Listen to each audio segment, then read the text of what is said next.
What's up everybody, welcome back to my channel. It's Matthew Varga here. In today's video, I'm going to talk about how we made 6 figures on our first renovation project. This renovation project was our very first BRRRR. If you don't know what BRRRR means, it stands for buy, renovate, rent, refinance, and repeat. Now, to be honest, with this renovation project, we had no idea what we were doing. We did most of the work ourselves. We had some family and friends helping out, but with a little bit of hard work, we were still able to make more than 6 figures on this deal. Also, I have a free real estate investing checklist that you can download.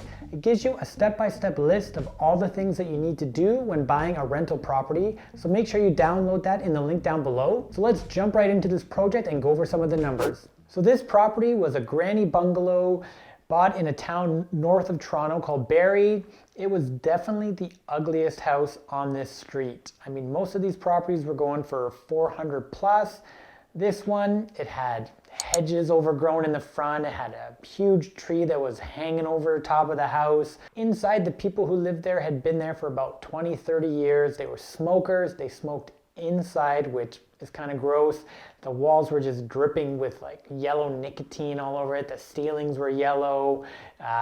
One of the bedrooms, I don't know if there was someone staying there who had some issues, but there was a big, huge pee stain on the floor. So needless to say, there's a lot of work to be done in this home. I'm going to do a whole video about all the rentals that we did, why we made those choices, like what it cost, some before and after shots as well. So stay tuned for that.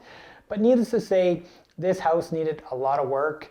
And like I said, this is our first project and we did a lot of it ourselves. So there's a lot of learning through it. So let's go through the numbers. We purchased this house for $352,000. Our total closing cost for everything was about $13,000. And we put about $20,000 worth of renovations into this home. We used that $20,000, we used a line of credit to be able to do that because we had put all of our money into the home for the down payment. The good thing for us with this home was they had just installed a brand new kitchen. So that saved us about $10,000 worth of renovation costs because they already had a new kitchen in, which is kind of funny because when you walk through the house, you know, everything was like disaster and a dump, but then all of a sudden they had this like beautiful brand new kitchen with quartz countertops and new appliances. So it kind of stood out, but it's part of the reason why we bought it because we knew we wouldn't have to pay those rental costs for the kitchen. In total, when you include the purchase price, closing cost, renovation cost, we were in this property for $385,000. Total renovation time for this project was 3 months.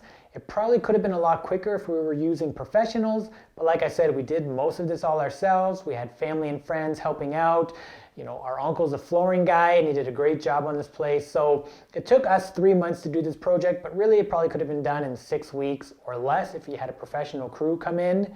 Now the good thing is, after we did all the renovations, we went back to the bank 6 months later and we were able to get the home appraised for $480,000. The good news is we were able to refinance this property with this new appraised value, and we were able to do a home equity line of credit on this house for $384,000. So like I said earlier, we were in this home for $385,000. It was appraised at $480,000, so we were able to do a new HELOC on this home for $384,000, meaning we were pretty much in this home for $0 of our own money. So here's where we are today with this property. We still own it, still in our portfolio, and currently the appraised value of this home is now $550,000. We still owe the $383,000 on this home, so we have a total equity built into this home of $167,000. We're currently getting $1,750 rent on this property. Our expenses for this property each month are $930. So we're actually getting cash flow of $820 each month on this property. So what we're probably going to do with this property for the next few years is just hold on to it. We've put on a new roof, we've painted the place, it looks brand new, so there's going to be very little maintenance costs in the future. So we're probably just going to keep collecting that great cash flow and using that to invest in some other properties. Another idea that we have is the tenant who's currently living there. He's been there for the last 5 years, great guy. What we might actually look to do with him is do a lease to own with that home so that he can actually purchase it from us.